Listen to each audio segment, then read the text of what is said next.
So, yeah, last we talked was about 3 years ago during COVID. The main takeaway or the main highlight I remember from our conversation and what my students also found super incredible or profound was your story of receiving the Shaktipat and then having a kind of um, yeah, a samadhi quantum non-local experience. You would describe it as being or becoming everything everywhere at once, something like that, right? Everything and nothing at the same time. Yeah, everywhere at once. Non-locality, non-dual, everything. All subtle bodies, all subtle realms, all planets, all solar systems, all galaxies, all multiverses, the Big Bang, prior to the Big Bang, the ending of the universe, samsara, nirvana, moksha, everything. Absolutely Yeah. everything. Still recovering from that, by the way. I'm still haven't fully recovered from that experience, physically and probably mentally. So Were were still you ongoing. This were you actually having a seizure when it happened? Because I remember you oh described being on the oh yeah floor. Or you were having a yeah. seizure when it The happened. full seizure took place. Everything. So I lost control of all my bodily movements. Everything. So even though it doesn't feel that way, because in your mind or what's happening in the subtle realm, it feels like you're doing yoga. It feels like you're doing all Yeah, asanas of the yoga at yeah, once. yeah, Yeah, but your yeah, body's actually yeah. through the process. Yeah, so that was interesting, very You very interesting. But yeah, I you was having a full seizure.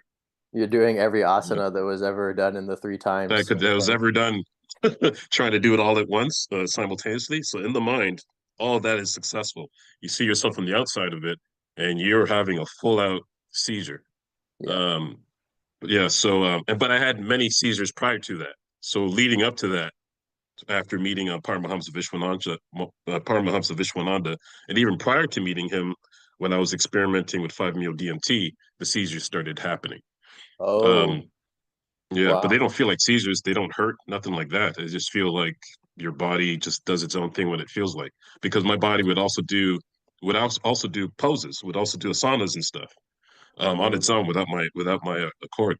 So all these things were taking place prior to meeting Paramahamsa Vishwananda, and after when they started to dissipate, and I met him, they came up again, and they lasted for a number of months because I met him in September of 2019, and that kept on going until this experience happened on December 14th of the same year. right, right. In the Yeah. Shakti pot, in this case, right? Because there's different, seemingly different kinds of transmission or streams of transmission that are ultimately the transmission of awakening. But what would you say was transmitted to you when he touched your forehead? Well, it's very subtle, because in this case it was darshan, right? So I guess it's a different form of transmission. Mm. He just touched. What did he? He put his hand on my head because I don't think he put his hand on my forehead. He put his hand on top of my head, and just looked in my eyes for about 20 seconds. And as I was walking away, I already started twitching. Oh, Um, but what's being transmitted? Probably just grace, right, um, the oneness of everything. Even though, from that standpoint, there is no back and forth or transmitting anything, because it's all one and the same. So it's just, I guess, pure consciousness, however you want to look at that from that standpoint, that's being transmitted, but there's nothing really being transmitted because it's already you. But of course, mm-hmm. within the laws of what's happening here in Maya, there's a transmission of maybe grace or blessing, consciousness that's happening in that moment. And it doesn't happen with everyone. And I think it Right. just happens to people who have been who are ripe enough for that to occur. Yeah, because I But there's a always few wondered. other people, few other people in my camp who also went to see him, and shortly after they had a spiritual awakening as well. Maybe not as deep, but it set them off on a journey as well. So there's about three other people, that it happened to. Three other Mm, people that it happened to shortly after meeting him. Yeah.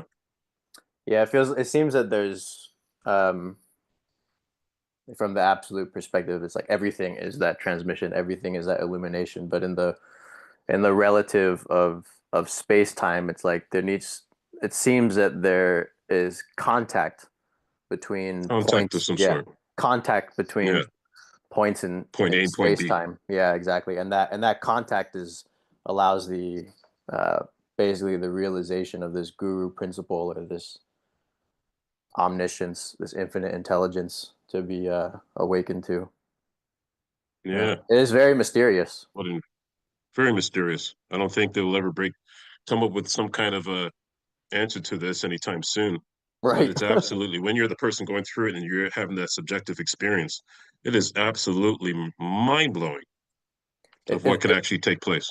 it's strange. It's like with my hand or something. If this hand is like the original being, and the thumb is the parts of the original being that are already awake, but like Mhm. these fingers are, still in the dream of Maya. It's like there has to be this contact between the guru principle, which is already awakened, and the parts which are sleeping. I think that is probably a decent metaphor for it, I would say. Yeah, Great metaphor. Yeah. Yeah. yeah. It's like because the whole thing's the hand of this original fundamental intelligence, and like from its uh, perspective of illumination, there is no ignorance. There's no sleeping. But these fingers, these little dream characters, they're definitely on a trip. That trip is called Yeah. space time. Space time, right? The whole Yeah, trip of space time. Yeah. And yeah, that's the mystical experience from its standpoint. Just having this incredible mystical experience, playing all characters, all parts of each character, as you know, mentioning the hands, every cell, every molecule, every atom, every particle, every subatomic particle, everything. Um, that alone is just miraculous. That how can such a being, if you want to say that, a being or that's just right. It's a being, difficult word to use. Yeah, yeah, how it's capable of even doing such a thing? Yet it does it flawlessly, and it's yeah, always been yeah, doing that from I don't even want to say beginning of time because probably is none. yeah, It's just this is yeah. what it does. You probably have the same sense that I do with this, is that it increasingly becomes more difficult to use the words consciousness, being, reality. Like I Oh, I find, for sure. yeah, as it goes on, because as it goes on, you ask the question like, well, I can't find this thing called reality, but somehow Can't find it. Yeah. somehow everything appears, you know. Somehow it all appears. Yeah. Yeah. So, but And so this with appearance is just one out of many. So it's yeah, really tricky. It's like, how is this thing, consciousness being, ground of all being, chain of all being, how is it doing that? mm, And that's what it wants to do because it's just trying to find its way back to itself. It's not trying to do it; it's doing it perfectly. It's just because it created space and time. It takes time to figure that out. Whether it's within one lifetime or many lifetimes, and so on and so on and so on. It just has fun, just trying to figure itself out because it deserves to. It deserves to be. Um, it's so fascinated by itself that it will try to forget itself so it can find its way back to itself because it knows that it always will. If you're going to put time into the equation, right, but you take out of that, there is no time or space. It's just happening, yeah, yeah, and no one, I guess, who can wrap their head around that? Like it just happens. It's happening. How can something happen without time? Yet it's not happening with. It's happening. Whatever it's happening outside of time. Yet time has to be included so that A, B, and C can happen. Past, present, and future can happen. Who can wrap their minds around that? It's insane. I have a good story for you, because you'd be interested in this one. So there was I have OBEs pretty frequently naturally. I don't try to have them anymore. Hmm. So I've entered cessation of perception and feeling from the waking state, but also from inside of OBE. So, but in the out of body state, the plane of consciousness that is experienced before diving into this wormhole and then cessation is this deity body. Like it's like it doesn't look like the classic renditions of it, but its perception or its feeling is like this, like these turning geometric things. It's very difficult to describe. But anyways, Hmm. so from one of these experiences, there was is what you described, this whole being everything everywhere all at once, simultaneously, all universes, all realities, all space time, all dimensions, with this moving essence. I don't know how else to describe it.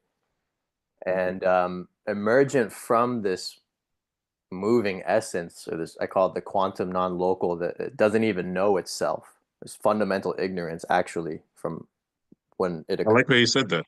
Yeah, doesn't even, Fundamental ignorance. yeah, it's fundamental ignorance. Doesn't know itself.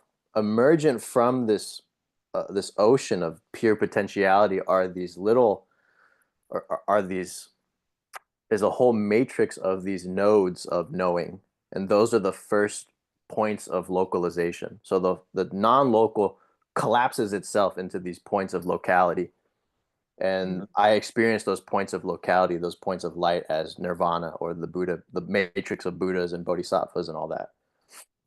And there was one particular experience in that level where it was like we were all the same light, we were all the same being, and we decided somehow that we wanted to dream, we wanted to play this ultimate game of dreaming ourselves into forgetfulness.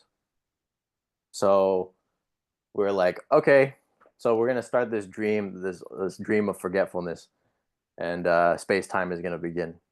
There's no words here, right? But this is a general feeling. And then, like, right as we it is about to forget itself, it realizes what's about to happen. It's like, oh shit. and then and then multiplicity begins. Like, it fractures itself into a multiplicity of forgetfulness, and space-time samsara was born. And then God, we could put it, like, half of its mind is the nirvanic condition, and then the other half was a samsaric condition. And in the samsaric condition, it was like God was trapped in its own dream. And we're those pieces that are trapped there until we wake up. Jesus. Hmm. Yeah, it makes sense from that interpretation, right? Yeah. From its standpoint, it's a very poor interpretation, but yeah, Yeah, from its standpoint, not a, it's like it has the it's not a perfection, great one. Yeah, Yeah, yeah. but from this standpoint, it's like yeah, I totally see it that way. Yeah, Yeah, yeah, exactly. Yeah, exactly. amazing. Yeah. So with all the brain wave research and everything you're doing with the energy, Mhm. you've been mapping your meditative states in your own brain. So since 3 years ago when we talked, I mean, what has changed for you in terms of your natural state, or the natural non-duality that's the case for you? Has it deepened? Is there the sense that nothing has happened or nothing has ever happened? How would you describe the difference between now and Mhm. then? I'd say both. Nothing's Right. changed since we last spoke from that standpoint, but from the small self, I noticed the changes, the small changes that are taking place from the psyche standpoint. Mm, That's ongoing. Even up till like even yesterday, I said, "Oh shit, something just changed in my way of thinking, in my level of psychological maturity." I keep feeling these shifts, very subtle stuff, but these shifts I'm sure have been happening for a while. But it was just like yesterday or the day before where I noticed. I'm like, there's a shift that's happening. But from the bigger standpoint, nothing has changed. Nothing has changed from that day, from December 14th. that's right. I know people say that this thing deepens, and I believe them. I don't disagree with that, and I'm sure things have deepened. But in terms of, am I conscious of it? I have no new insight per se, and even as I say that, I'm contradicting myself because there is some new insight. I just probably haven't found it important enough to bring it up into conversation. Um, since the last time we spoke, I've had three other um, uh, major peak experiences. Um, very major. nothing close to what happened on December 14th of 2019, but extremely major. But after coming out of the experience, at least the last time that it happened in the summertime. I can't remember if it was June or July. And right after I had that experience, a number of my colleagues died. People just start passing away. Very next day, someone passed away, and then a week later, another close colleague passed away, and so on and so on. But in terms of any new insights, nothing from my standpoint that's worth having conversations about, but it may come out in conversation. Right. So nothing major, but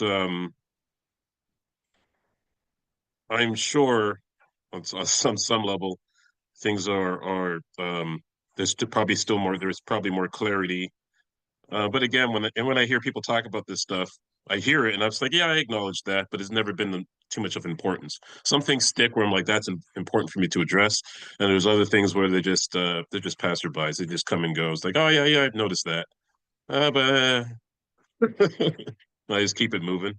But yeah, to be honest, nothing has changed yet from a psyche standpoint.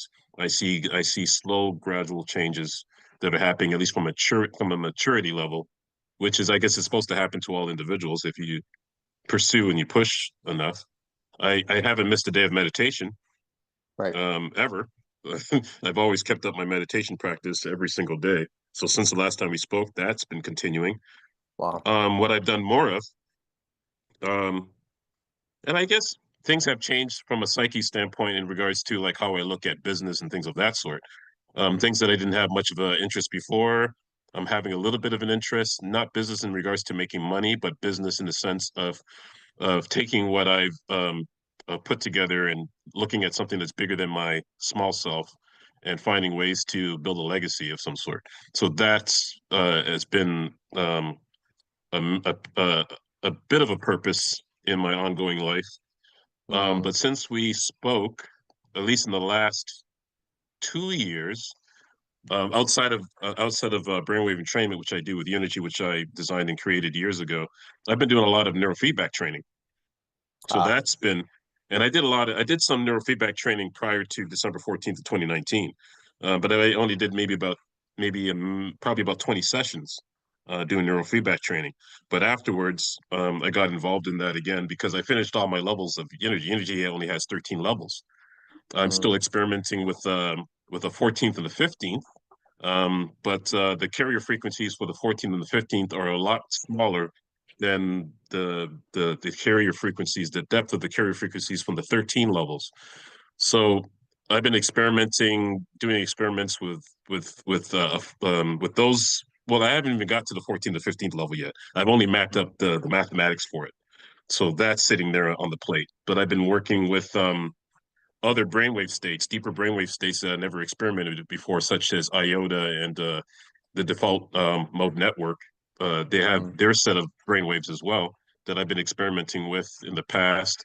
Left me with a huge rash on my leg, to be honest with you. um, Mm. Mm. Mm. has any insight come out of that? I can feel it, and I'm sure it played a role in the recent peak experiences that I had. The last three peak experiences that I had, but I experimented with these slower brainwaves that are slower than epsilon, slower than delta, and slower than epsilon, dealing with iota and the default mode network. I experimented with those for about a year and a half. I still go to it on occasion. Um, but yeah, and there's actually even slower brainwaves that I can experiment with. But after getting the rash on my leg, I'm just kind of taking a break from that. But I will explore because I have a curiosity about what's happening there. But yeah, a lot of physical stuff comes up, Well. especially as I said, the rash on my leg and all this other strange stuff and Dark Night of the Soul. It goes deeper and they're very painful. Mm. But other than that, yeah, everything's still the same. Life goes on. There's life challenges, of course, and of course, as I mentioned, colleagues of mine, friends of mine have passed away since we spoke, and that was a lot on me on my plate. Just dealing with that alone is just right. Yeah. So yeah, Yeah. Grief is very real. grief. I Ugh. told a student recently. I think the only real suffering is You know, losing people that you love. Pretty much everything else is endurable. You know, but that losing Yeah. people that you love, that's the stuff that really breaks you. Ugh, that stuff is so painful. I had a colleague, sorry, not a colleague. I had a high school friend. She just passed away recently.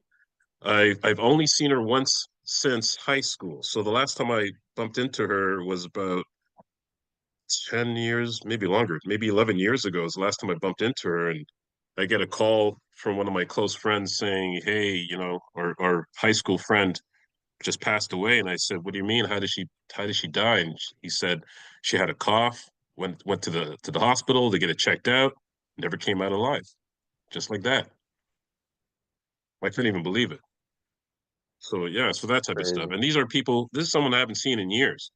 So just imagine when someone really close to you pass away. That could just tear you apart, right? So like Yeah. things like that, which is the human condition, things we have to deal with. These are part of life that we deal with, and that's ongoing. If Right. anyone can escape that, kudos to you. But and overall, I'm fine. I deal Right. with grief very, very well. But you feel it. I'd be lying if I said I did. Right. Right. Both of your parents are still alive? Both of my parents are still alive. Right. Yeah, but they're at that age now. Yeah, Both my exactly. parents are around. They're in their later 70s, really. Yeah, I think they're Mm. around there at this point. Mid 70s, later 70s. Yeah, I think they're around 76, if I have that right. I always freeze my parents in time. So they Right. may have told me they were 76 years ago, and then in my Yeah. mind, I still think they're 76. I don't They're even like know. 85 But already. yeah, I know they haven't hit 80 yet. They haven't hit 80, but that'd be crazy if they did, and I didn't follow up on that. But both of my parents are the same age. Okay. So they're probably around 76 now, if I have that correct. Yeah, my father calls in. He calls me every week to see how I'm doing to make sure I'm okay and everything like that because he's at that age. My mom is currently in Jamaica. She spends half of the year in Jamaica, Mm. and she keeps in touch as well and all that. But yeah, they're still around. I lost my grandmother in I'm sorry, man. 2019. Oh, thanks. Prior to the awakening that took place, so that's when I lost her, and then I lost my grandfather who lived up to 102.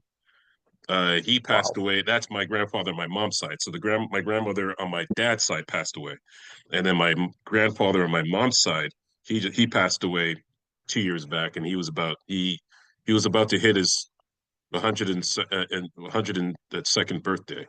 So he died maybe 2 months prior to that, Wow. and so yeah. Death like that is easy because grandparents they lived a long life. He lived over 100 years. Like gosh, Yeah. yeah. And then one day I get the call that he passed. All right, so that's crazy. But my grandfather on my dad's side, he passed when he was 35 years old, so he died before I was even Oh. born. Oh. So I've never met him. Wow. I know I heard a lot about him, but I've never met him. And then my grandmother on my mom's side, she passed away back in 2006. Mm. So yeah, so that's very interesting. So just going through life, and yeah, I had an uncle that just passed. He passed about 6 months ago. No, actually longer than that now. Gosh, he passed around 10 months ago.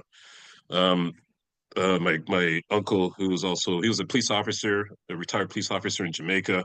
He just passed and all that. So yeah, if you're just dealing with stuff, Yeah, of all the stuff course. that happens. Yeah, as I'm still sitting in this state of whatever, as I'm watching things change around me, and as I'm changing myself, I realize I'm getting older. Things have changed in my body. Um, Tons of stuff. I go to the doctor to give you some bad news, and you're like, oh gosh, damn, I got this thing on my plate now. Got to deal with that. But you're still very young. You're still in your 20s, aren't you? Right? No, no. I'm 32 now, so You're I'm 32 now. Okay. yeah, yeah, yeah, yeah. Yeah, yeah. It's the it's That the makes it's the sense. it's the Okay. lighting. It's the lighting in the white t-shirt. It makes me look friggin' 25, you know. But Yeah, but life is a trip, man. Life is yeah, all part of this what an incredible illusion, I'll say. What an incredible illusion. Even when things are so mundane and things or whatever, when you really take and step back and look at it and you're like, this is an incredible um setup, right? Yeah, A very incredible setup. Hence why most people are fooled by it. But you ain't fooling me. This is still an illusion, but boy, you feel it. It's like the real deal. The real yeah, deal. yeah. My dad. I lost my dad when I was going on 20. Oh, So okay. yeah. So that was one of Wow, the funny. How big. old was he when he passed? He was only 51. 51, right? Yeah. He I was he see. was Yeah, he was sorry to hear young. that. Yeah. So, but he had meth problems and asthma. But And really, asthma, right? actually a really brilliant guy. I wish I had his brain. He's like he read like Wow. a book a day for 45 years or something like that. Yeah, it was really smart. Serious. Yeah. No, I heard something like that recently from someone else. Who said this? I believe it was a celebrity. Who was it? Oh my gosh, just had the person in my mind, a celebrity. But his father, same thing, brilliant man, probably read a book a day, Yeah. just brilliant, but had his stuff, other stuff, right? Yeah, So that's exactly. very interesting. But Yeah, he was a very compassionate person. Like, so it's very surprising to have a dad that has serious drug problems like that's not abusive. He actually wasn't yeah, physically abusive or psychologically. He was a really kind person. psychologically. Yeah, Wow. he just had a drug problem that he couldn't kick. So Yeah, attachments, right? yeah, Attachments. exactly. Yeah. He was hurting, from things earlier in his life. So, Mm. but yeah, so Yeah, what I know about your mom? grief very well. Yeah, You know grief very well. my mom's fine. She's retired. She's like, I think she's gonna turn 70 soon. Yeah. So Okay. yeah, I think she's going on 69 or something. And my sister just had a baby, Mm. so everyone's like Nice. mega happy about it. Did she have a boy or a girl? She had a girl. She had a girl, and my sister's with them. Beautiful. They're Yeah. they're all together now. Because my mom's helping out with the baby, and sister's working, and Mm. her husband's working too, and all that. So now my mom has something to do. Yeah. Purpose, right? To have Yeah, that yeah, sense of purpose. Yeah. yeah, Taking care of the next generation and passing down, whether it's knowledge or even just nurture, that sense yeah, of nurture to the next generation, which is highly needed from both the mother and the grandmother. So, yeah, yeah, or exactly. grandparents, parents and grandparents, period. So, yeah, Yeah, and my mother's Thai. I mean, I'm half Thai. My mom's Thai. My grandma's Thai. So the baby at least gets exposed to some Thai, and yeah, some of the culture, right? Yeah, yeah, yeah. exactly. So, but yeah, so how does in your day to day now, there's this realization of what has occurred. You have this presence of reality that is the case and is your natural state. So in the sense, there's nothing is happening or nothing has ever happened. Consciousness doesn't increase or decrease. Reality doesn't arise or pass. Yet somehow there can still be suffering. There can still be ambition. There can still be loss in terms of people that we care about in the human level. Um, how have you navigated that? Has that made your life harder actually than it used to be? Yes and no. After awakening, life did get harder in one Hmm. sense. And after awakening, there's a sense of life that gets easier. It's a paradox within itself. Yeah, but I would never sit and lie to anyone and say that after awakening, that things get easier. It probably gets harder in many different ways. Because first, on a social level, you're trying to find ways to relate to people that you either grew up with or work with and so on. So that could be a bit of a challenge because you still have to pretend on some level that you're just a regular human being, just trying to do human being stuff because it's what people relate to. So when you get into the whole other side, like sometimes when people ask me, "Hey, Morgan, how you doing?" I gotta lie and say, "Hey, things are all right." There's another sense of me where things are great, but if I went on and say, "Oh, things are amazing," and I know that their situation is not so great, sometimes that's not the best response. Yeah, right. Yeah, so I got to hold back sometimes. I even have to kind of put the look on my face, like, yeah, I'm struggling. Things are. I got to kind of play that role at times, just so I can just fit in. Not that I'm trying to fit in socially, but just so that people feel comfortable. Because I don't Yeah, want to so they be the don't feel guy who was like, uncomfortable. oh, Yeah. here's Morgan again. He's going to come with his bliss. No one wants to hear that shit. All right. I don't want to be that guy. Right. So I play the role like as if I'm like everyone else. And there are times where there's people who I'm not so socially attached to, where I just am as I am. And people pick up on that. And people are sometimes disturbed by it, even though they don't say to me. But I feel everything. So even if someone doesn't say anything to me, I can be in someone's presence and I know exactly how they're feeling, which tells me Mm, if I should pursue whatever it is that I'm trying to pursue or should I back off?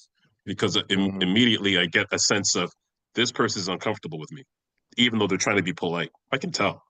I feel it all the mm, time. So that's that part is pretty cool that I can just sense that right away and know what to do with it so I can navigate my circles better. But most of the times I just gotta fake it and just act like I'm everyone else until it comes to things like I won't do where it makes some people uncomfortable. Like say, for example, and this is not a judgment to anyone, but it's like, yeah, let's go have a social. Let's have food. All right. So it's like, hey, let's get a list from everybody what everyone wants to eat. And like, oh my gosh, I don't want to get to this crap. Right. So they come to me so that everyone's giving their order. I want like, pork, barbecue, whatever, chicken strips, whatever. The list goes on, blah, blah, blah. And then you come to me, what's your order, Morgan? And then everything I list is plant-based. And everyone just gets uncomfortable and is like, no meat? And I'm like, no, no, no, no meat for me, please. And then you think it'll stop there and people just right, leave you right. It alone and never just does. get your Yeah. order. It never does. They're curious now. You don't eat meat? No, I don't. I don't actually. Why not? And then I'm caught in this thing where I got to explain to them why I don't eat it. So I just say, no, I just choose not to. He's like, you don't like meat? Like you look like you eat meat. You're a big boy. I'm just like, yeah, yeah, I know. So you don't like meat? And I'm like, no, no, no, I love meat. So how come you don't eat it? Because I'm like, I don't know why I don't eat it. I just choose not to eat it. And you're like, I don't understand. So you like it, but you won't eat it? I'm like, I don't know how to explain this to you. And sometimes I just say, I It's had a a long spiritual story. experience. And yeah, sometimes sometimes I just say, listen, I had a spiritual experience. And within that experience, that in my brain shut off. And from that point, I stopped eating meat. And then that point, they're just like, and then they're thrown off their whole game. And then I'm just the weird guy after that. Right. And then there's other times I will just say, oh, I just don't have a preference for it. Da, da, da, da, da. I have to lie about it. And there's other times I just tell them the truth. Say, listen, I had a spiritual experience. And from that day, certain things have changed about me. I just never touched it since then. And then I become the weird guy. And then they start asking you, so what are you? Are you Christian? Are you this? Are you that? And I sit there, And I you're just tell like, them the you don't truth and even say, know. You don't even know, man. I don't even, yeah, I just like, listen, I don't follow any of these systems. And then they're like, why not? And then they just put you into the category of a devil worshiper or an atheist or something. Like, well, he's got to, if he's not a theist, then he's got to be an atheist. I'm like, no, no, no, no, guys, you're not understanding. There's a whole spectrum, and I'm claiming to be the whole spectrum. But Mm, I can't have this conversation with you guys. So just you can just lock me up and throw away the key because this is going nowhere. So I'm just going to be the oddball and just live that way for the rest of my life if I have to. But yeah, so it has gotten harder. It has gotten more challenging, mm, at least from that standpoint. And it is more challenging in regards to because more things come up, especially as you go deeper. Because I'm still meditating, haven't stopped, and doing neurofeedback training, and still doing traditional practices and some yoga and all that stuff. Things keep coming up out of the system. You're still dealing with addressing unaware dark shadows that are coming out of your own system, right, dealing with that. So from that standpoint, it gets more challenging. Yet at the same time, I'm watching all this stuff happens. right. I'm watching everything happen, and there's a stillness that comes with that, which I never had before. And so watching it happen is very amusing to watch it happen, but I'm also very in tune and honest about my feelings about things.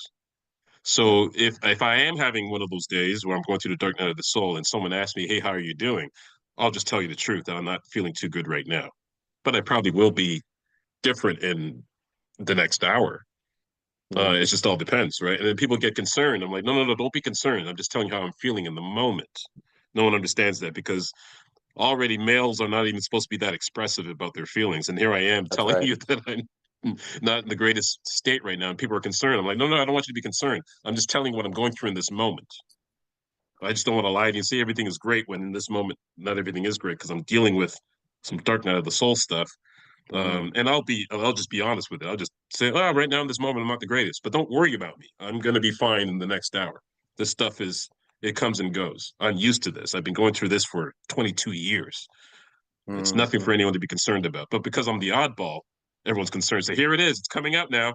Oh my gosh. It's like, no, no, no, guys. This is something that I'm used to. I signed up for this. I'm good. And if I have to take a day off work, if I have to call in sick, then I got to call in sick.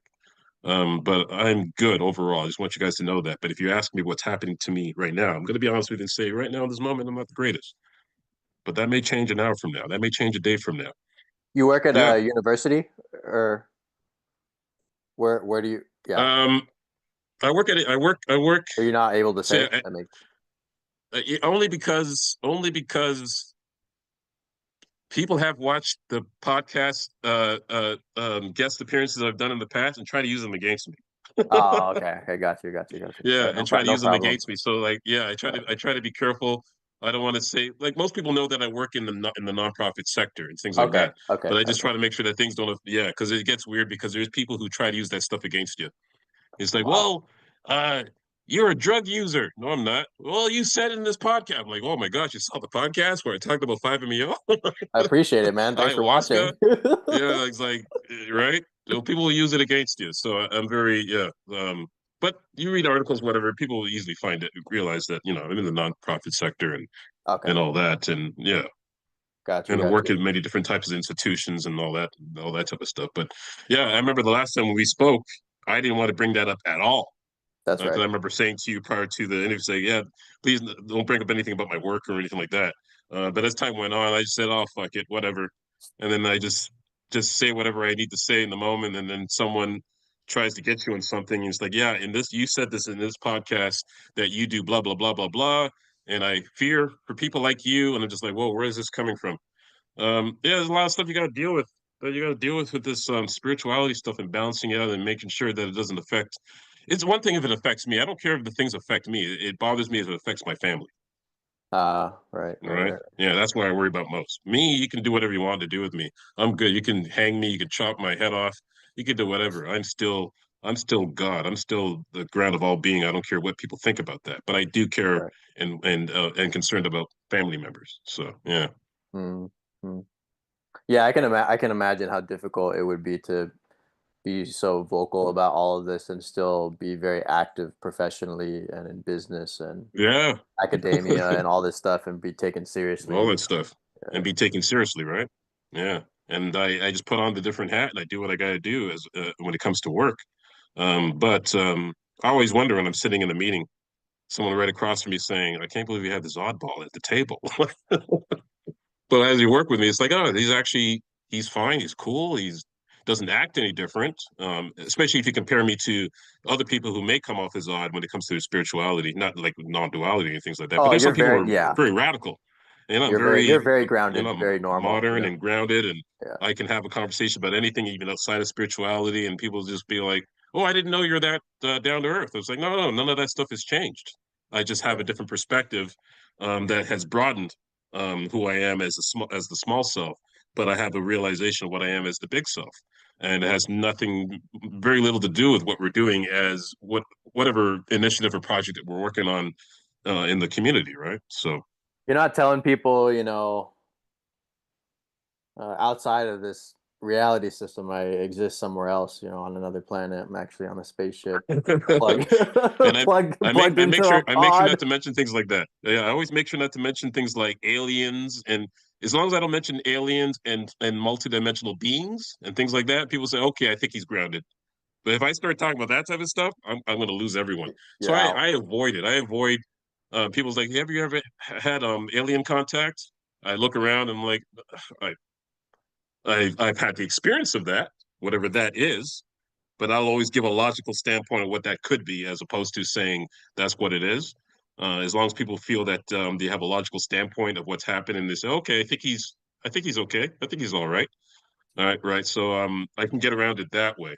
But most of the times, I avoid any conversation outside of um, the bigger reality, or the non-dual reality. And even though some people have challenged me on that, people will say, um, you don't seem to believe in aliens, yet you talk about being this oneness of all being. I'm like, yeah, because we're talking about, not that we're talking about two different things, but all I'm saying is whether the alien contact thing is true or not, I'm saying that all of that is within the ground of all being. That's my argument.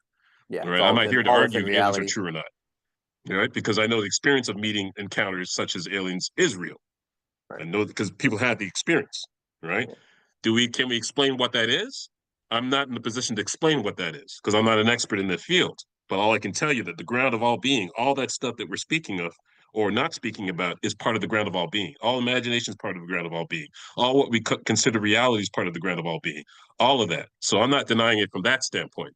But if you ask me, well, like, how can this thing you talk about be real and aliens not be real? And I'm like, I'm not saying aliens aren't real.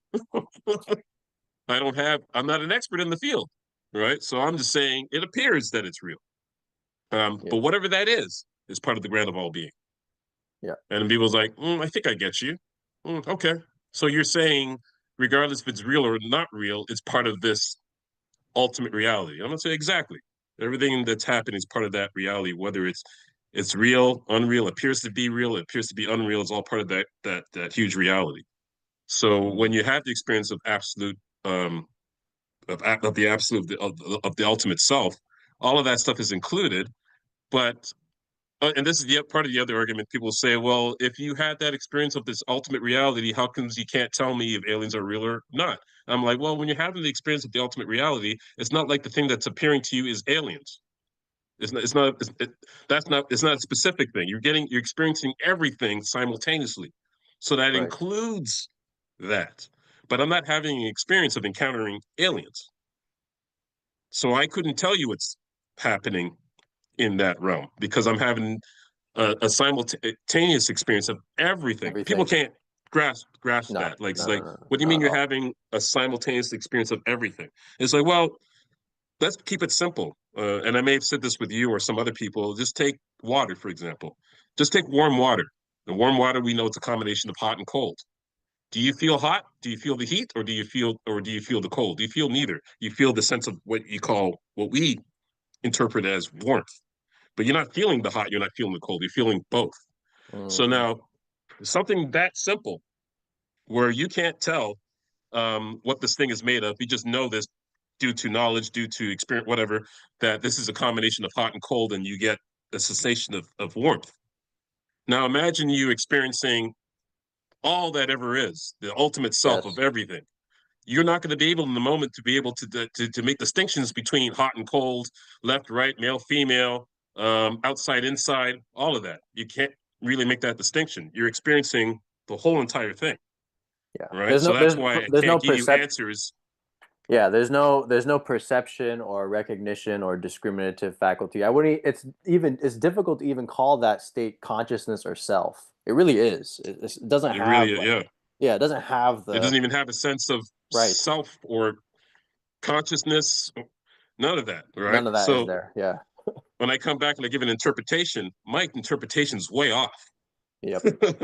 Right? Yep. I'm just giving people a sense of what I'm trying to express what this thing is. So it's a lot for people. Some people say, okay, now that you break it down from the hot and cold thing and whatever, I think I understand what you're saying. And so, that's only hot and cold. Now I'm talking about everything. And when I say everything, I mean this literally. I Yeah. mean everything, not Yeah. metaphorically.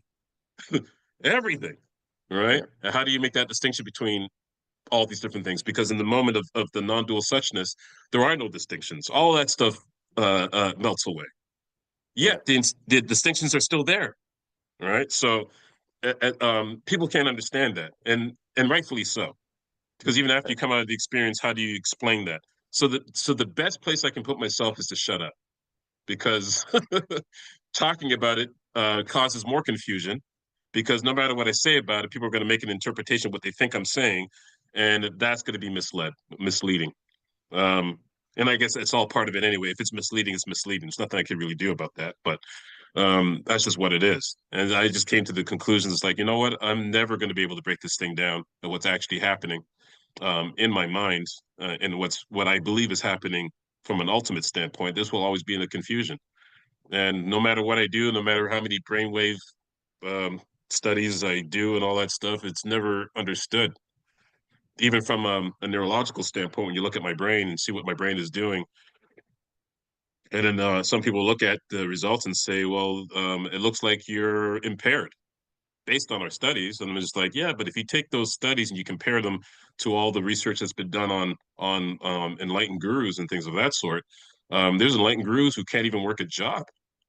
Right. Right, people have to take care of them. We don't have that set up in our society, but if you go back into the if you go into the Eastern societies, they have things set up for that because their gurus can't do anything. They can't even like comb their own hair. Not in all cases, but there's reports of that. So if you did Yeah. a scan on their, if you did a scan on their brains and try to figure what's going on, you'll probably find even worse, quote unquote, impairments, and all that could be happening in their brain because if you can't do something, there's a neurological explanation for that. All Yes. right, we can see it in the brain that this part of the brain is shut off, or it's inactive, or whatever the case is. Hence, why we believe that this person can't do a certain task, at least to some degree. All right, so like it's like you'll find all the same stuff there. So Mm, that's not going to determine. Even that's not going to determine if a person has a quote unquote enlightened brain right. because again, like as you know, we're not talking about the brain. The brain is in this the ground of all being, Yeah. right? The ground of all being is not in the brain. Well, it is too. It's both. But in this case, Right. It is. the ground of all being is not in the brain. The brain is not controlling the ground of all being. The ground of Right. all being is controlling all brains. All right. So it's a lot. And no matter what tool you use, no matter what instrument you use, those instruments are also within the ground of all being. They're all Mm, imaginative within the ground of all being. So your tools, your very tools that you're trying to use to try to prove something isn't going to do it because it's within the ground of all beings, with it is within the mind of God. So yeah. Yeah. Exactly. that's not going to be a great measure either. All right. So it's I don't know how science is going to go around that, but of course the tools is what we have. We have EEG machines and um, all these other things that we're able to see certain things and be able to make interpretations of based on what we think we're seeing. But at the end of the day, brain waves, uh, uh, synchronization between the two halves of the brain, um, all of that is all within the ground of all beings. So Give you me need your something that's outside of the ground of all being to break it down, but you can't go outside of the ground of all being because the ground of all being is outside of itself too. So yeah, yeah. Give me your take on sorry this to cut because you. give me your take on this because you, I, and a very good friend of mine have had the same experience with this quantum, non-local, everything is everything.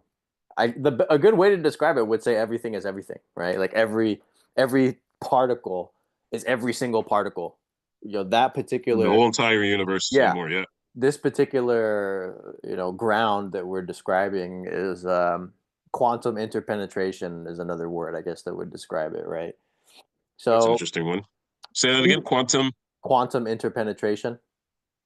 interpenetration. Yeah, it's a concept Well, that makes sense though. in Huayan Buddhism, where like it's Indra's net, like it's a whole net, and each node in the net is a diamond or a gem, and so there's infinite reflections. So there's a interpenetration of every single node, every single gem in that net, like they're all reflecting pieces of each other, right? So that's I the love like that. the concept of this that like yeah, it's just everything. Everything is everything.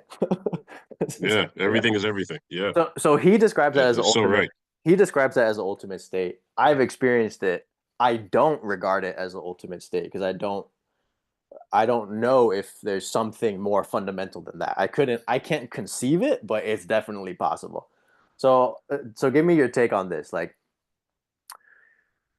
reality appears as this room that we're in or this conversation that you and I are having. But Mhm. even voidness or even like the nothingness that masters like Nisargadatta describe, this vast nothingness, that nothingness is still appearing within reality. Like reality is Right. appearing as this vast nothingness the same way that it appears as this room, but paradoxically it's not the vast nothingness. Like the vast nothingness is still a characteristic. It's still something I can describe and point to and tell Yeah. you about and remember, right? So this quantum non-local that you and I have described, it's like it doesn't have specific characteristics that I can point to, but I can only say it's all characteristics. Like it was literally like a kind of knowledge or a fundamental plane of existence, and memory of it was just downloaded into my brain, and then I'm able to recall it, right?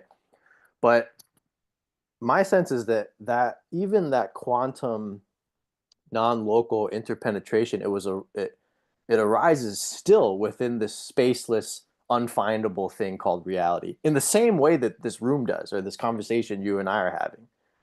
Like, because there's no way that I actually know at all that even that quantum interpenetration is a fundamental ultimate thing. But I know for sure that I've never had an experience outside reality. I've never had an experience outside consciousness. There's never been anything outside experience reality consciousness at all that I'm able to talk about or recollect. So, Which no one can. Yeah, which no no one one can do can, it. exactly. So to me, Yeah, it's impossible. these words reality, consciousness, and experience are exactly the same. These are the fun. You can't you don't reduce anything beyond this. So I see that even that quantum state, and my buddy he'd be yelling at me right now on this. He really describes it as the ultimate. But I still see even this everything as being within this spaceless beyond nothingness. Like it doesn't have characteristics at all, yet somehow Yeah, everything appears. somehow everything appears. Well, you're right about that. Um, if you can describe it, it's not it. If you Ah, can interpret something of it, it's not it. Yet everything that we try to interpret is part of it. Yeah, and yes, exactly. it is it. It is it. Yeah, yeah, yeah, yeah, And yeah. it is it. Yeah. So it's like you're both right. Right. Um, but again, the thing that I'm trying to get to is this ultimate thing is beyond time and space. Yes, of course, time and space is included in that, which Yeah. gives you, how'd you say it again? Penetration. Quantum interpenetration, right? So that stuff still appears. But to have quantum interpenetration, time and space still has to be there for it to occur. Yeah, So there's still, that yeah, yeah, movement. Yeah, yeah, there's got to be movement there. So that can't be it, yeah. but it's a part of it, right? So that's Mm-hmm. why it gets tricky. So even though if someone says that is the ultimate, I can sit and just agree with it because I think I'm understanding what they're trying to say. Right. But if they're saying that that is the ultimate and this is not just an interpretation, and then I would have to kind of disagree with it. Yeah. Because if it's beyond space and time, I really mean literally it's beyond space and time. And so even the idea that's saying that the ground of all being is manifesting everything into being, that has to take time. So if it has to take Mm, time, it can't be it. But within it, it is is time. part of it because you have to have time, right? So that's where it Yeah. gets tricky. So anything that is happening, I don't care if it's the quantum interpenetration of that thing, that takes time.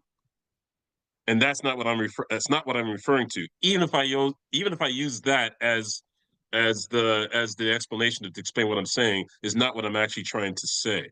And that's why it gets Mm, tricky. Right. But mm-mm-mm. that's such a great argument though, that two people can even have that argument because most people Right. can't have that argument on any level. Right. Yeah, But if someone really believes that that is the reality, the foundation of reality itself, then I have to say, well, no, it isn't yeah. because it's How would we beyond know? space and time. Yeah, Right. exactly. And So, again, and how would you know? and how would you know exactly? How Right. how would you Because know that it's the to fundamental? know something also takes time. Yeah. Right. To even know something, to even fathom something, to even be curious about something takes time. So that can't be it. Right. So the thing that I'm referring to, even though I'm saying self or no self, is I'm talking something that's beyond space and time. And I mean it literally.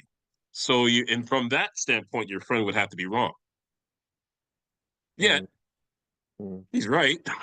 Well, in your state of everything being everything that you experienced when you had the seizure, that you wouldn't describe that as being of time, right? Or would you? Was there a sense of time in that? It was both. There was a sense Mm. of time, because But as all time still time has or to something, occur. right? Yeah, right. For all that Yeah, stuff yeah, to yeah. occur, to experience something simultaneously, there has to be time there for that to occur. But I'm Mm, also saying that none of that happened. It's just, how do I come back and explain that to someone? So I give yeah. the whole story of everything happening, and me having the sense of appearing, everyone and everything appearing simultaneously. But that's not really it. It's just that's No, the only way I can. you I can can't talk speak about it. non-dual, Yeah, right? I can't speak non-local. non-dual. So that Yeah, yeah, non-local. And there's been yeah, people that said, well, he didn't hit the ultimate thing because he still has a level to go. I'm like, no, no, no, that's not what I'm saying. It's just, if I try to explain the ultimate level, what would that what would that be? What would that sound like? Like, you can't do it. All right. yeah, And this alone can't even be, people can't even fathom that. So imagine me trying to speak about an ultimate level, because nothing happened never. in that moment. Yet everything that ever happened within the existence of all things happened. So Yeah, all I can say about that is like two sides of the same coin. Everythingness, and then the other side there's the nothingness. And somehow those two go together. Yet one can have the experience that even the two that go together is still not even it. That's why they have Narguna Brahmin versus Saguna Brahman, if Saguna I'm saying that right. Narguna and Saguna, right? One being shape and form, one being shape without. and form, principles, qualities, and so forth, versus the other one, Narguna Brahman, that has no qualities, no shape, no form, and whatever. So if one can have the experience of both at the same time, simultaneously, and beyond that, then you're at the level of power Brahman, right? Yeah, Parabrahan, right? So I'm trying to explain Parabrahan, but it's like useless, all right? yeah, So yeah. it just becomes a subjective thing that happened to you, and you can't explain it. So all you can do is try to show whatever it is that you're trying to explain through your actions, Well, even though that wouldn't do it. comparing that moment of being everything and then nothing happening at the same time, uh, everything being everywhere, everything is everything at the same time, and then nothing ever having happened at all. That's within reality, right? And so this conversation right here is Yeah, is within the reality. interpretation of it. Yeah, the interpretation of it is in reality. Yeah, for sure. No, no, no. The experience itself is not outside of reality, correct? The state The itself. experience itself, the experience itself. I don't even know how to say this. Never happened. I don't, you know what I mean? I don't know even know how to put that in that category. It never happened, and it did happen. Yeah, It's yeah, only because I'm using words to talk about what happened, what didn't happen. right. But What I it's not can't outside say is, reality. That's what I'm saying. outside of ultimate reality, Just outside of or outside reality. of, Just outside of reality. Period. Because then it wouldn't be. You wouldn't have recalled it. You wouldn't have any memory yeah, of it at all. yeah, but I'm not recalling it. I'm just giving a stupid interpretation of it. But Yeah, you so it's you not like you I'm recalling. That's where it gets tricky, because I'm not recalling it. I'm just using a story to explain a phenomenon that my psyche believe took place. It's weird. I don't even know how to explain it. No, I totally get You know what you're what I saying, mean? man. This is great. Okay, so it's because it's like you can't recall this. There's Yeah, I no can't recall define. Yeah, there's no it. definable specific characteristics of it, right? But it clearly No. was not nothingness. I mean, it clearly wasn't an absence of experience. That's what I mean, right? It Right. wasn't like At you least when, felt. yeah. Yeah, Well, it I wasn't totally know like what you mean. Yeah. you know what I So mean, from right? the It's not like you standpoint of the fell psyche, asleep. something happened. Yeah, Yeah. It's not like I fell asleep and whatever. that's Yeah. right. From the Yeah. psyche perspective, something took place. So And that from the so psyche perspective, so that something was everything. That's the only way that I could put it. That's the only something. way I could, Yeah, yeah. yeah. That's Because something.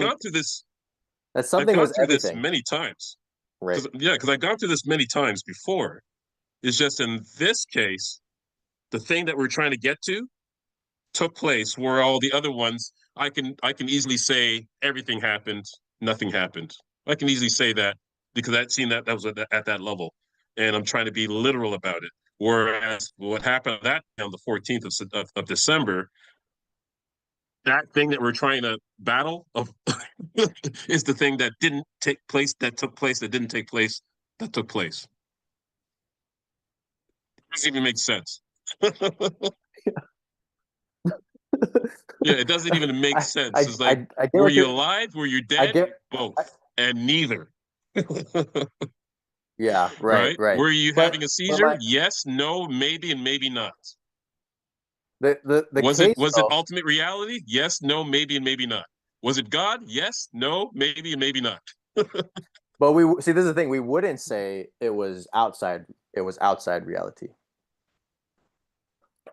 What is that? You know, I It was wouldn't outside call. of reality and within reality. But there's no see I don't this know how to. with my specific thing of this. You know, Yeah, something being everything. I wouldn't say it was outside reality, outside of experience at all. It just didn't have any of the usual characteristics. Like it was still a configuration of this. You know, we call it Brahman without power Brahman without attributes. Just without attributes. another configuration of reality. But I don't see it as I don't see it as like fundamental because that quantum interpenetration was just as much reality as like this room is. So, you know, it just looks different. It was just configured differently. In that configuration, you're everything. And it's non-local. Reality is Hmm. everything. Reality is non-local. In this configuration in space-time, reality is local. Well, That's how I see the difference.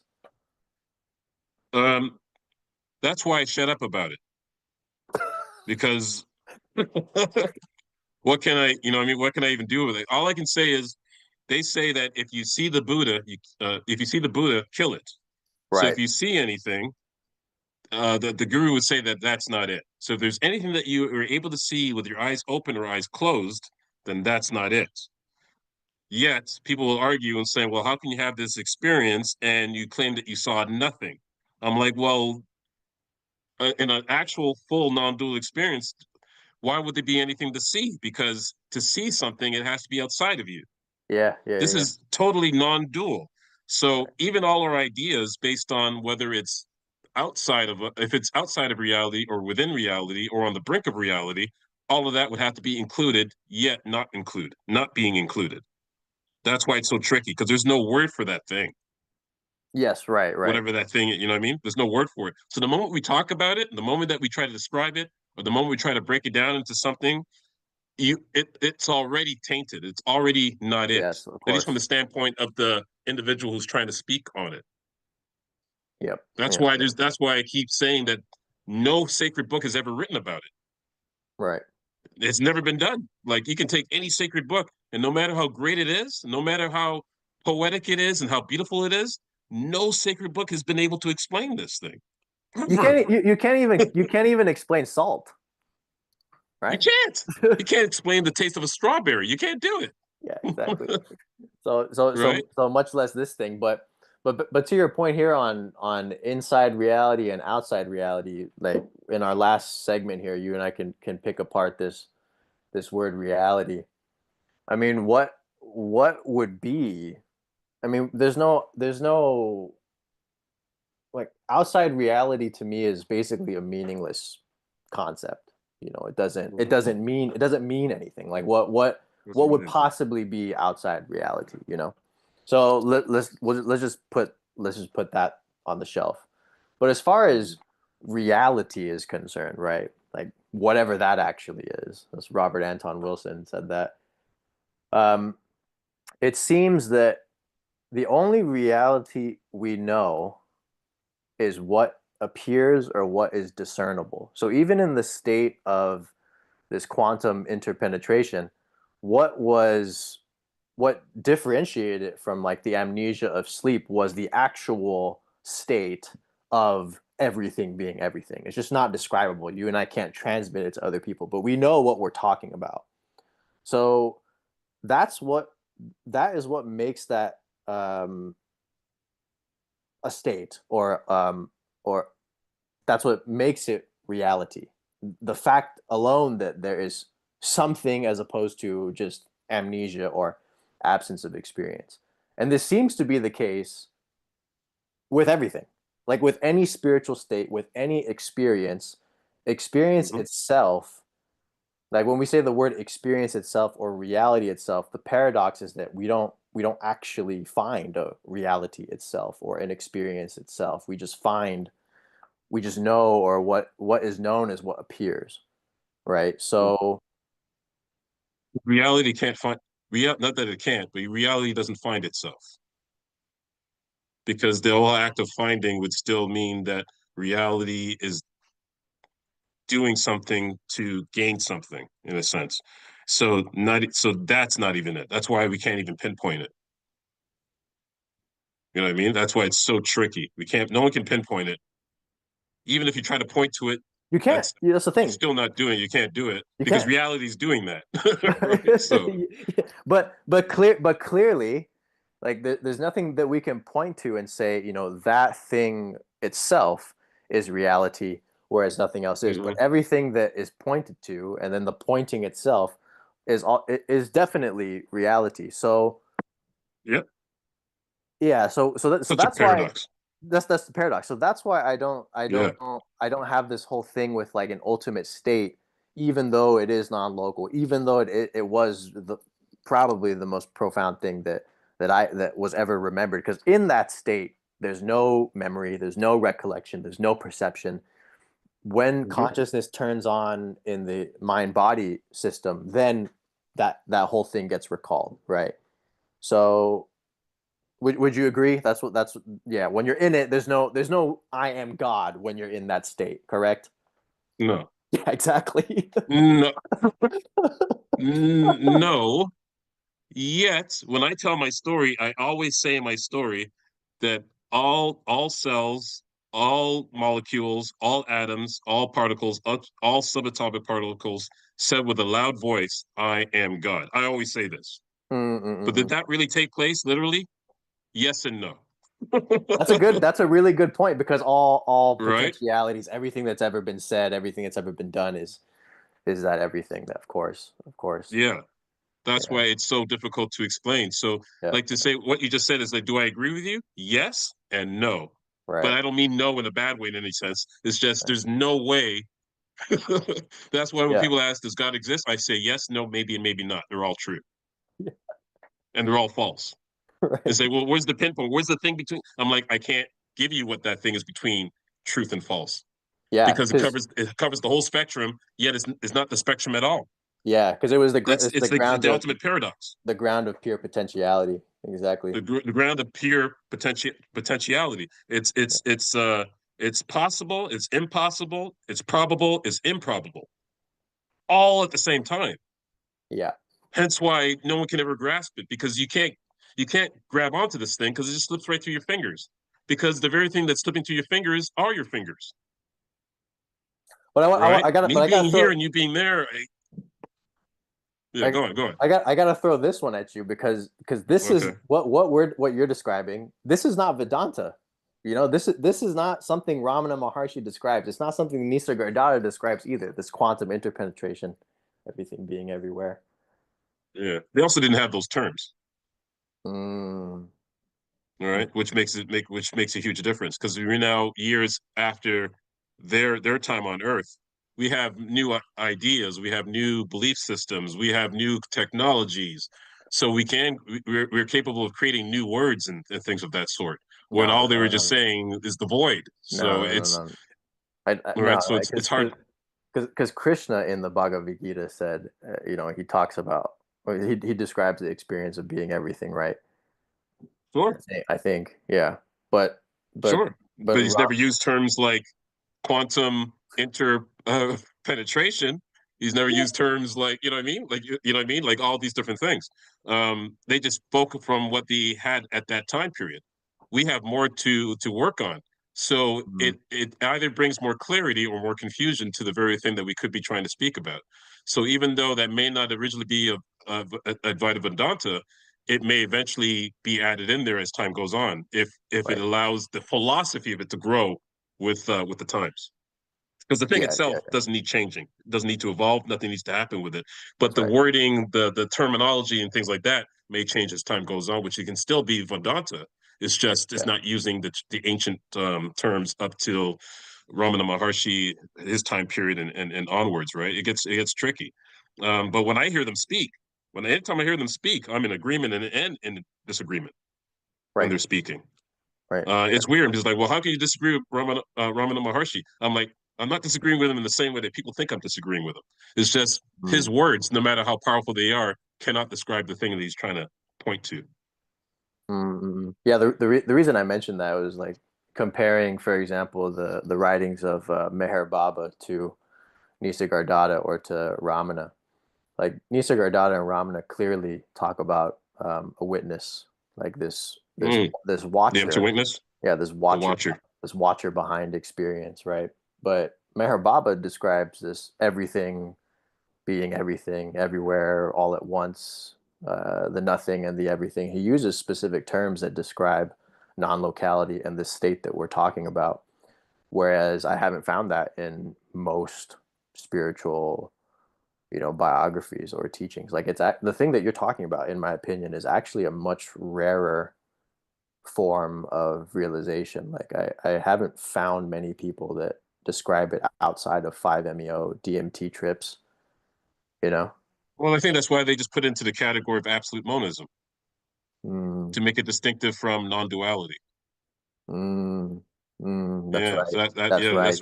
that's where the That's right. distinction would come That's in. Yeah, right. That is because the sometimes distinction. some That's people are talking about correct. non-duality, and some people are talking about absolute monism. Yeah. Yeah, that's right. Now, non-duality is within absolute monism, but Right. absolute monism is not necessarily non-duality because you can That's have a true. non-dual experience. It's not absolute monism. No, it's not. It's So the not moment they quantum. It's start not talking about that, quantum. right, yeah, it's Yeah. not quantum, right? So that's where it gets Wow. really tricky, Wow. because you start to realize, like yourself, that when you listen to a lot of these spiritual teachers, that there are many times that they are talking about different things. Like the one spiritual teacher who talks about the empty witness, and that would be put into the category of Turiya. But if you're talking Yes. beyond the empty witness, and now you're talking about Turiya-tita, Yeah. Yeah. right? So when That's right. someone says Turiya-tita, I say, well, that's the only word I need to cover what I'm trying to explain, because Turiyatita would be the best way, the best suitable word to explain the everythingness, the nothingness, the blah blah blah blah blah blah blah blah, the absolute. I'd use Turiyatita. But if I'm talking about the empty witness that's watching its own perfection, its own divinity, being the stillness, the emptiness that watches the observer, I'd call it Turiya. Yep. Yep. Yeah. All There's a right, but distinction between those two. Exactly. there's a distinction between the two, but there are many spiritual teachers that only stopped at Turiya, That's right. never gone further past that. So they talk about Turiya, they talk about the witness, and that's profound. But there's also still the argument between a lot of groups or individuals, whether it's Turiya or Turiyatita um, The highest. is more ultimate than the other. So that's that argument. I can clearly say that Turiya is higher than, sorry, that Turiyatita is higher than Turiya. But bro, I've had experiences with Turiya that are so profound that I'm like, sometimes you sit there, and you're like, oh man, this is a good argument. Which one's right? But then you have the experience of Turiya-tita again. You're like, oh, Turiya-tita clearly is more fundamental and more profound than any Turiya experience. It gets tricky. It gets Right. It tricky does. It does. That should be the subject of our next talk, man. Turiya versus Tita. That would be versus great. Turiya-tita, right? Yeah. Yeah, Yeah. because Yeah. they can Let's both do bring up a that. really good argument Yeah. in Yeah. regards to that. But I can say without a shadow of a doubt that Turiya-tita is beyond anything that can ever be whatever. But have the experience of Turiya. Oh my gosh, I wouldn't argue with anyone if anyone says that was the ultimate experience. I see what they're saying, And because why? it Yeah. is the Yeah. ultimate experience in that moment. It is the ultimate experience, and then you realize when you have the experience of Tita, it's like, oh my gosh, I just experienced or didn't experience anything yet everything. No distinction between anything. Whereas in Turiya, there's still some distinctions on some Yep. level, but you get the full feeling of what it is of something being non-dual. Yet, even though one can say, because for many years I said there are no distinctions, but when I had the experience of Turiya-tita, I'm like, oh my God, this is what it means to have no distinctions. And who knows Yes. what's going to happen next?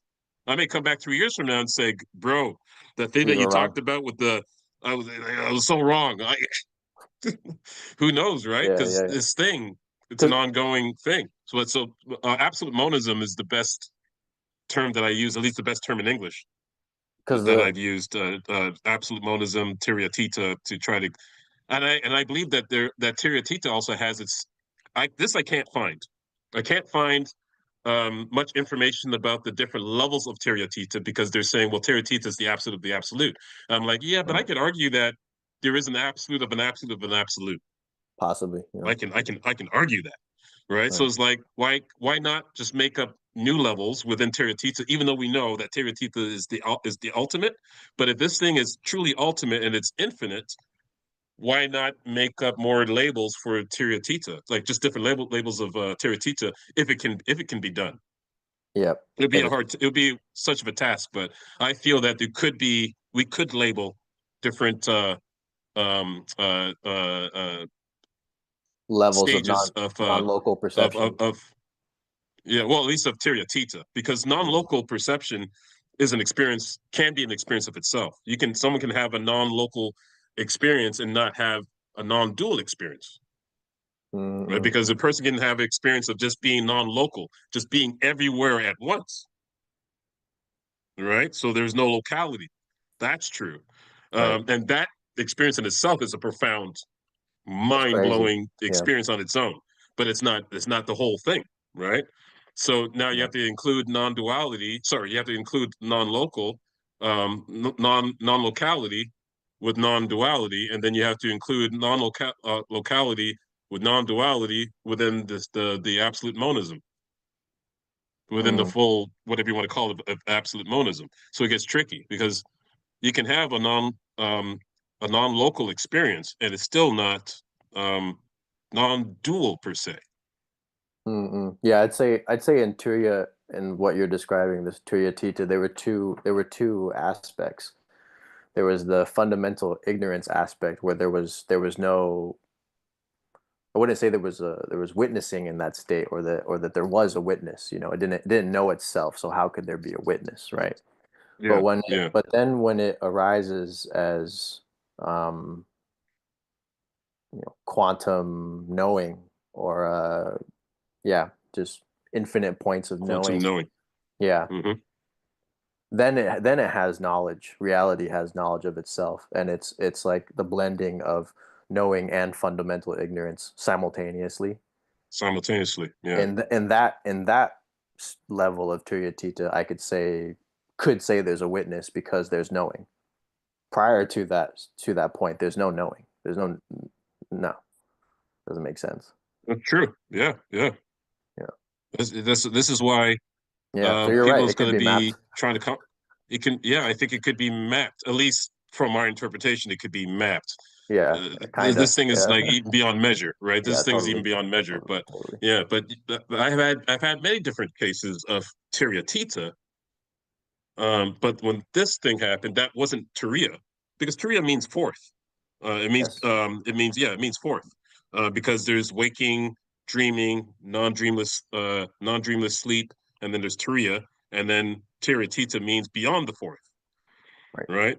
But beyond the fourth, that's like a whole entire different category that can be broken down to so many different types of stages of Tita. Yeah. Yet, of course, people will argue, it's like, well, why do that if you're talking about absolute? I'm like, yes, but for the sake of conversation, let's make up some Yeah. new levels, you know? Let's That make should up be some the new that should be stages. the that should be the title of your next book, man. For the sake of conversation. For the sake of conversation, right? Hey, that's So it, yeah, so this is what a mind blowing, and you can't have these conversations with a lot of people. dude. So Even with that's where most, I would feel lonely. yeah, You can't even have the conversation with a lot of spiritual people. you can't. That's Because right. people's like, you know what? You're frustrating me at this point. I don't even want to hear it from you anymore. They just cut you off. And it's just Yeah. like, because sometimes it becomes a battle. It's like people trying to figure who's higher, who has Nah, the higher but level who of cares about consciousness. that? That's Yeah, yeah. another ego trip, right? That's just And you dumb, don't want that, Yeah, right? this is about exploration, man. You know? Exploration, Yeah, exploration of self. yeah, And if yeah. this thing is infinite, then we have to take that term seriously, that it's infinite. So if it's infinite, Right. there's no way that the word like Turiya-tita can cover it all. Not even close. Even though it's my favorite word, it's like one of my favorite words, but it can't cover it because right? Yeah. So, yeah, the subject is the most mind-blowing thing. This is the thing I was looking for. So all the things that I've got involved in with music, and then with comedy, stand-up comedy, and then I had a great career in television. All these things, it didn't serve the thing that I was looking for. I got satisfaction from all these different things, of course, but Right. this is the thing that This did it is it. for Yeah. me. This is the thing. This got me to my core. When I mean to my very core, this is the thing that did it. When I wanted my soul being touched at its very fundamental level, that thing did it. I Yeah. can't think of anything else. This is beyond sex. This is beyond anything anyone could ever imagine. And I can't put it into words. You can't put it into words. I Nope. haven't met anyone who could, but I've enjoyed most conversations that I've had on this topic. I've enjoyed the conversation because I'm sitting there saying, I don't know how you're going to do it. I don't know how you're going to try to explain this, but But we'll just can't try. be. And some people make it really simple, like it's some kind of simple thing, and other people make it really complex. And I agree with all of them, Right. right? Because they all have its place within it. Because this thing is very simple. It's so simple that my complicated brain can't fathom that. At least within the yet it's there.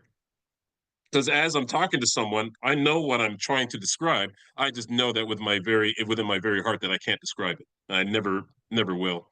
But in the meantime, I'll continue to write blog posts, Yep. and I'll try to write as much books as I can, and Yep. I'll try to talk about as much as I can until the day I die, because this has been the most Same. um, miraculous thing that's ever happened in my life. And anyone who's done it knows why it's so. Some people will talk about it all the time, and other people will never speak of it. Yes. It could do Yep. either, depending on your personality type, depending on your traits and all that type of stuff. So some people talk too much about it, and other people are so silent about it you would never know that it ever took place. Yeah, I never talk about it, but my friend Marco talks about it all the time. We'll probably do a conversation, the three of us. He would love to Oh, be that'd be to be cool. in this. Yeah, yeah, yeah. Because Wow. he had that experience and he called it nirvana and he said his life was never the same after that day. After that, right? Nirvana. Yeah. Never the same. Yeah. What a word. Even that word itself. Like that's another beautiful word I love. I love the word nirvana. I like the word moksha. When I hear these words, they touch me in such a way where I'm like, it's not it, but it's the closest I think I'll ever get to. That's why I love those words, at least the English translation of these words that the mystics try to come up with, because I understand on that deeper level why those words were chosen in the way they were. Because what else could muksha? Listen to muksha. Mm, Some people say moksha, moksha, whatever the case is, muksha, moksha, nirvana, nibbana, right. bodhi, Brahman, um, nirguna, Om. um, om, right? Either spelled as O-M or A-U-M. Mm, Om. There's something simple about these yeah. words that, Something about it. Yeah. yeah, even if it's the English translation of those words, there's something about them that touches your soul, Hmm. right? Turiya-tita. What I want to name, if I ever have another child, I want to name my daughter Turiya-tita. I would love to, or Turiya. I'd love to. I would love to use these names. There's just, they're so beautiful. Um, and And even though they're not touching the essence of what I'm trying to speak to, it is the essence itself of any Yes. word. It could be Every the word word. shit, doesn't matter, right? This that very thing that's coming out of it is part of Om. Yep. Everything in the universe, in existence, is Om, the very sacred sound. So everything that we come up with, every action, every movement, every situation, every thought, everything Every is particle. coming out of this, yeah, out of this Om, this sound, the sacred sound. Absolutely everything, right? And then of course someone can argue then who's making the sound? Well, the sound isn't any different than the one who's speaking it. Mm. They're both the same thing. Uh, who can wrap their head around that? Both the Well, same thing. we'll try to wrap their head around it. Our next conversation, man, definitely. Yeah. Yeah, yeah. Yeah. So Turiya versus Turiya-tita. Everybody, that will be the Tyria topic of versus Turiyatita. One yeah. hell of a topic. Yeah. That's gonna be the next one. Morgan, it was awesome. So awesome talking with you, man. Yeah. Thanks for coming on. This was great. Oh, my pleasure. My pleasure. Yeah.